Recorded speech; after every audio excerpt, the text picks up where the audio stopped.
সম্মানিত দর্শক মন্ডলী, সবাইকে জানাই আসসালামু আলাইকুম এবং ঈদ মোবারক। ঈদের শুভেচ্ছা জানিয়ে শুরু করতেছি আমাদের আজকের এই ব্লগে আমরা তুলে ধরবো আমাদের পাশেরই দেশ নেপাল, নেপালের কিছু পরিচিত এবং নেপালের সুন্দর দৃশ্যগুলো আমরা আমাদের এই আজকের ব্লগের মাধ্যমে তুলে ধরবো। দেখেন কি সুন্দর আঁকা বাঁকা রাস্তা, সেম যেন বাংলাদেশ, অপরূপ, কি সুন্দর, বিউটিফুল। না না, এটা বাংলাদেশ নয়, এটা নেপাল। বাংলাদেশের মতনই বাজার, ঘর বাড়ি যাই দেখতে পাচ্ছেন সবই কিন্তু বাংলাদেশের সাথে একদম হুবহু মিলে যাচ্ছে।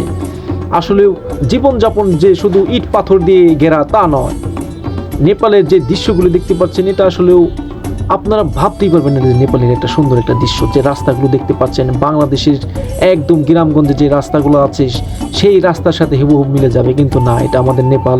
আমরা আশা করি আমাদের এই ব্লগের মাধ্যমে আমাদের এই নেপালের কিছু দৃশ্য এবং সুন্দর মুহূর্তগুলো আপনাদের মাঝে আমরা তুলে ধরতে পারবো। যে রাস্তা এবং ঘাট এবং আরও অনেক কিছু। এই সামনে যে সীমান্ত দেখতে পাচ্ছেন, এটা মঙ্গোল সীমান্ত নেপালের, ওই যে বরাবর চলে গেছে ওটার দিকে এলাম। সামনেই ভারতের একটি বর্ডার আছে। এই দেখেন বামে রাস্তা অটো যে দেখতে বলেন এটাকে টোটো বলে নেপালের ভাষা।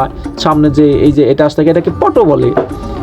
আর সামনে যে এই যে দৃশ্যগুলো দেখতেছেন এবং এই যে খাম্বাগুলো দেখতেছেন, একদম বাংলাদেশের জন্য খাম্বা। ওই দেখেন বাংলাদেশের চলাফেরা ধারণ দেখেন কত সুন্দর সোজা একদম।